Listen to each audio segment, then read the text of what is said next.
¿Y cómo la Y definía? decía que el poder absoluto, permanente, supremo, independiente y no restringido por las leyes que se ejerce sobre los ciudadanos y los súbditos. Estupendo.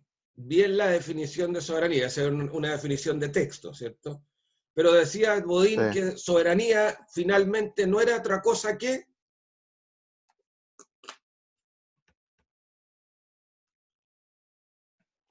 el poder supremo o no.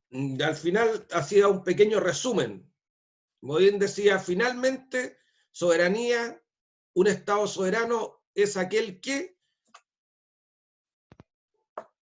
decía que Bodin, finalmente, Bodin o Bodin en francés, que soberanía no es otra cosa que hacer y administrar las leyes. ¿Ya? Traducido Sí. en buen español nuestro, un Estado soberano es aquel que puede dictar las leyes que quiera. ¿Ya? Un Estado soberano es aquel que puede impartir el ordenamiento jurídico que más favorezca o que más sea de gusto de la mayoría. ¿Ya? Eso era soberanía para Bodin, finalmente. Y aquí lo tenemos. La soberanía es, en la práctica, hacer o administrar y hacer las leyes que el Estado quiera. ¿Ya? Eso es lo que dice Bodin. ¿Sí? Y nosotros veíamos que existían tres elementos distintivos o tres características distintivas de la soberanía, que era supremacía, dominación e independencia. ¿Ya? Y la independencia, que era un rasgo característico de la soberanía, se asociaba con la soberanía externa. Esto es, poder dictar las leyes que el Estado quiera sin preguntar, sin tomar el parecer a otro Estado o a otro estamento. ¿Ya? De lo que vimos de soberanía, de la definición y de los elementos distintivos, aparecían tres preguntas. La pregunta que hacíamos era si la soberanía, este poder hacer las leyes que queramos, este poder absoluto, independiente y no restringido por leyes, ¿cierto?, que se ejerce sobre súbditos y subalternos, es ilimitado. Los pueblos, las naciones, los estados, nosotros, aquí en Chile, vamos a poner el ejemplo chileno, ¿podemos dictar las leyes que queramos? Entonces, a la respuesta de si la soberanía es ilimitada, tiene dos grandes fases de esa respuesta. Primero, hoy día la soberanía no es ilimitada o la soberanía es limitada. ¿Por qué? Porque tiene límites de derecho estricto que están establecidos en la Constitución en su artículo 5º, inciso final. Una respuesta de un 7 señalaría el artículo con el inciso final. ¿Ya? Pero, profesor, a pesar de que hoy día podemos considerar que la soberanía es limitada por la misma Constitución y por los tratados internacionales, nosotros también hoy día, como somos un país plenamente soberano, podemos derogar este artículo de la Constitución o la Constitución completa la podemos derogar hoy día y también podemos revocar todos los tratados internacionales que se encuentren vigentes.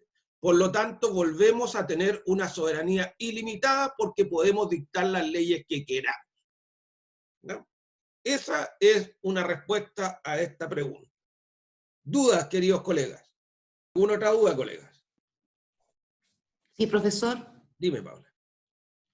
Cuando estamos hablando con respecto a la soberanía ¿Ya? y podemos modificar las leyes, en ese sentido podemos hacer esas modificaciones con respecto a los tratados, pero cuando los tratados se refieren a organismos que manejan varios países al mismo tiempo, y ahí alteraría en el fondo nuestras relaciones diplomáticas con otros países, ¿también podemos modificar eso? ¿O es válido?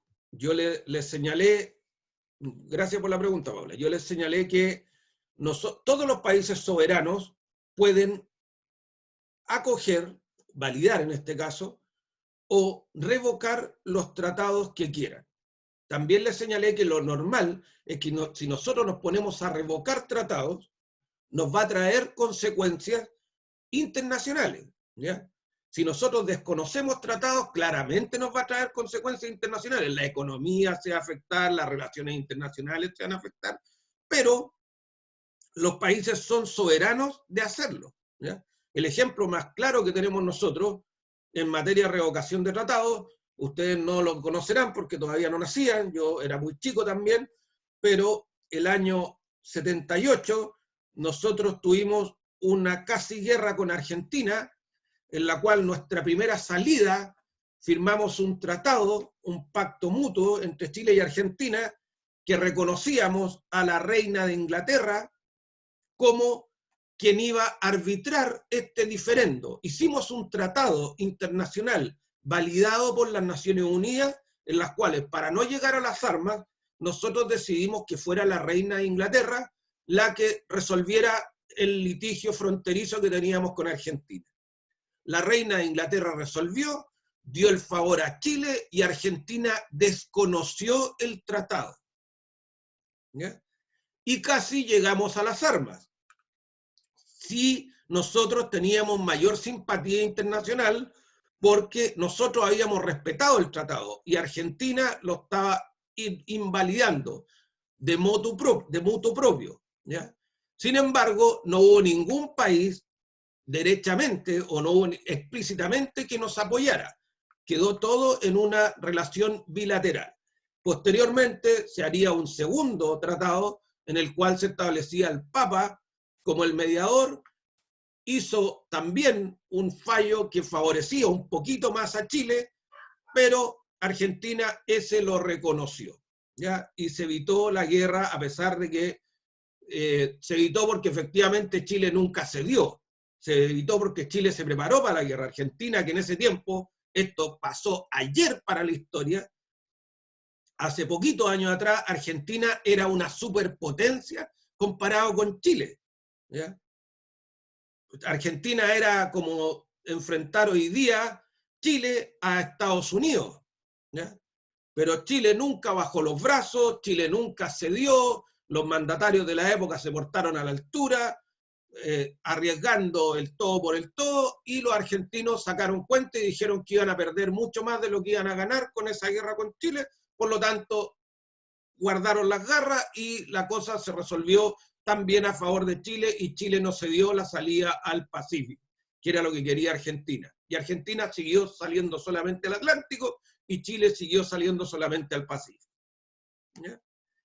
Pero cualquier país, como está preguntando Paula, puede desconocer los tratados internacionales. Puede tener alerta o puede tener posibilidades de sanciones internacionales, sí, ¿ya? Puede tener posibilidades de romper relaciones internacionales también, pero eso es un riesgo que asumen los países y que lo asumen todos los días, ¿ya? Cuando no se firma o cuando se ratifica un tratado, están aliándose con un grupo de países, pero también se están peleando, entre comillas, con otros, porque un tratado beneficia a algunos, pero también afecta a otros. Ese es el juego de la diplomacia, de las relaciones internacionales que se hace todos los días, ¿ya? Bien, queridos colegas, y finalmente, ¿hay alguna otra pregunta? Paula, ¿te queda clara la respuesta? Sí, sí, profesor, gracias. ¿Está bien? Ya.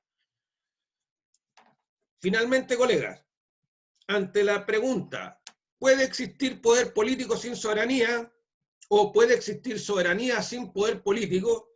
El poder político claramente se basta a sí mismo, ¿ya?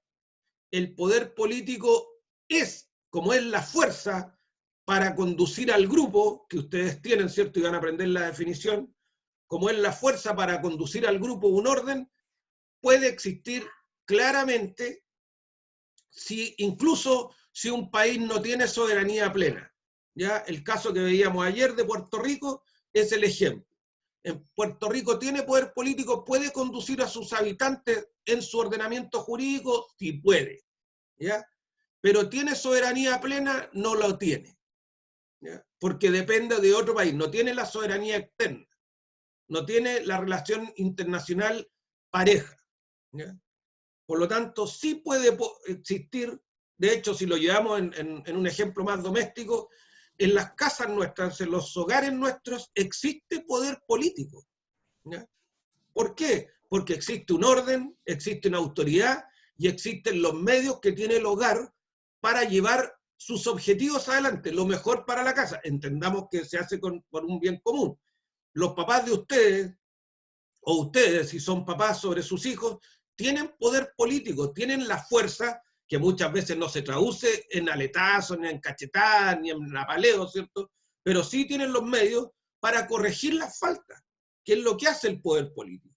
Conducir el orden del hogar, que así Bodin nos señalaba, ¿cierto? De la misma forma que un hogar se maneja el Estado, a través del poder político.